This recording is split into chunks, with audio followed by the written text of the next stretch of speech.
How are you feeling this morning, T-Rex? Eager to start your day? Boy, if there was ever a feeling of Monday, it's today. Bostonians are just reeling. Well, more than just Bostonians. Any Bruins fans? Bank North Garden was cranking last night. Down, up, down, up, down. Sad end to the season. Congratulations, Boston Bruins, on a record-breaking, fabulous regular season. And just a devastating postseason. Up 3-1. Okay, 3-2. All right, 3-3. We can win at home on a Sunday night. And with 1 minute left, anyhow, you know how that went.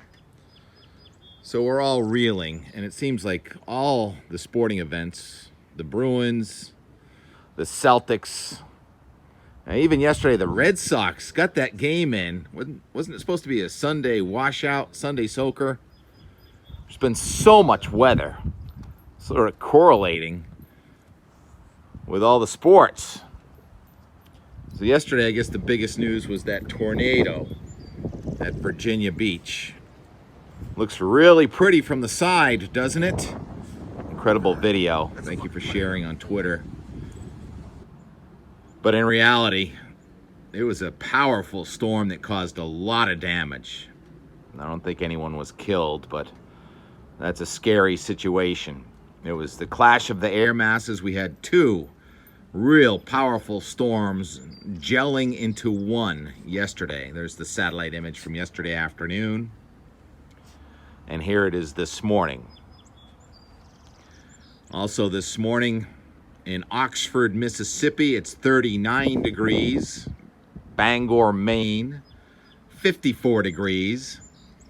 We do have a few record low temperatures. So what happens in a giant system like this, the cold air digs south, warm air goes north, and when that warm air was coming through last night, it mixed down to 62 miles an hour for Pete and Cape Ann.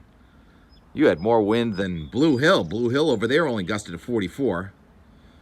Of course, the top of Mount Washington, Ryan Knapp says in some spots the glare ice, or the glaze ice, not glare, he says it's very bumpy, is 2 feet thick on Mount Washington. It rained all day yesterday within the 20s.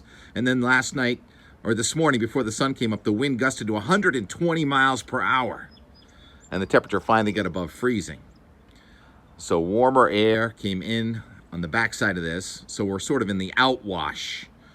When colder air moves to the south side of a storm and warmer air moves to the north side of the storm, it's called occluded. That's the purple front. I never used to draw purple fronts when I was on TV because it was so hard to explain what an occluded front is. Basically, the cold front wraps all the way around the south and east side of the storm, and the warm front wraps around the north and west side of the storm, and it becomes an occluded front. And so even though technically we're getting into a colder air mass in the totality of the atmosphere, top and bottom, today, in places like Boston, where the wind yesterday was in off the ocean and we were only in the low 50s, today, wind from the southwest and we're in the low 60s, but it's getting colder aloft. So when the sun does break through this cloud, and it should do that, we should get into the 60s for a short time, even as colder air comes in from the west. Maine taking the brunt of this storm this morning. Flash flood warnings. Wind in Greenville was gusting past 50 miles an hour. More than 50,000 customers without electricity in Maine this morning. It's fairly windy here now, but the wind is coming from the southwest, so it's kind of blowing down. And that makes I'm in the lee, but you can see way out there, the wind is really gusting from the southwest. Offshore breeze, though, for places like Nantasket. Maybe we'll go surfing. How do you feel about 10-foot swell at 10 seconds? Weir. It's a little big for me, but it's going to be coming down. It's a heavy wave out there. Oh, the wind. So the Beachcomber, hiding from the wind. Beachcomber in Cape Cod and Wellfleet, they have a new website. It's really cool. And the webcam showed those big waves coming in this morning. So surf is up. Last day of the ski season yesterday at Sugarloaf. Must have been a wet one. Jay is not open today. I think the only place open to ski right now is Killington. And this week it is going to snow some more at Killington. More on that in a second. Let's go to the rain gauge. So 1 inch, and it ran over. So it looks like we probably get about 105 or 110. That gets us to about 2 inches for this event. So today would be day 3 of this weather event, let's call it that. And there are several more days to go.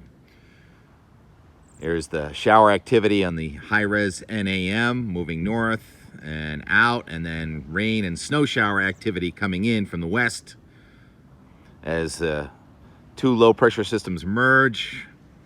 Near Marquette, Michigan, about a half a foot of snow and counting. And the snow winter storm warning in Marquette is in effect through tomorrow morning. And still not calling it a blizzard, just calling for a foot of snow and wind of 35 to 45 miles an hour. Anyhow, go now to the Euro, and you can see what we've been talking about. Looping low pressure, not much change since yesterday. We've had lots of changes in the last 4 days. And that upper level low captures the surface low, and it whirls around, comes back into New England tomorrow afternoon and Wednesday, and then redevelops south of Nantucket with high pressure building north and low pressure to the south. That means the air is going to come from the north and east here, and it may look and feel a little bit like a nor'easter Wednesday night, Thursday morning, and then that whole thing is supposed to pull out.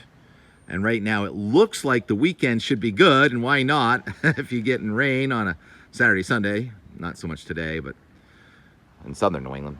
Tuesday, Wednesday, Thursday, you'd think, yeah, it should dry out for Friday, Saturday, but it does look like there's kind of a potential backdoor front. So although we're going to be warming up, it may still be a little chilly near Boston, although here's the 14-day, and it looks pretty good. As for the cold air aloft, 850. The blue is the cold. You can see it kind of gets a little colder aloft before it gets warmer.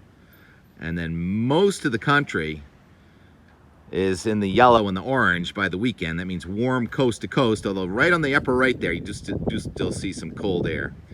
And the 10-day snowfall. Finally, it's just about over. It does not look like we're going to have any repeat of 77, at least the first half of this month. And that snow in Michigan still coming. Anyhow, what should I leave you with and more? How about a time lapse? By the time I'm done editing, maybe the sun will be out. So a time lapse from this morning. I'll leave some gnat sound going. I don't need to rehash what happened with the Bruins. I don't think you need to see any more of that. And the Philadelphia 76ers coming to the Boston Garden tonight. So that should be good. Who's that?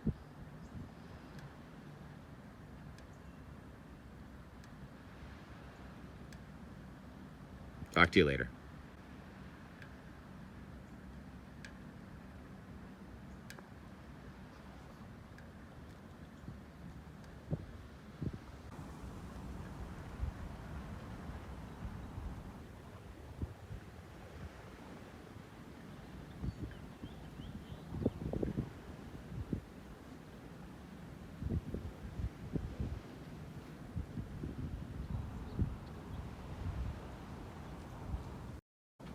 Oh, we could play this game. How many worms are under the mat? 1, 2, 3, 4. And I have a tool. This is how I rescue them. I just use a nail and pick them up. Obviously, I only got one hand here, so these babies are going into the garden.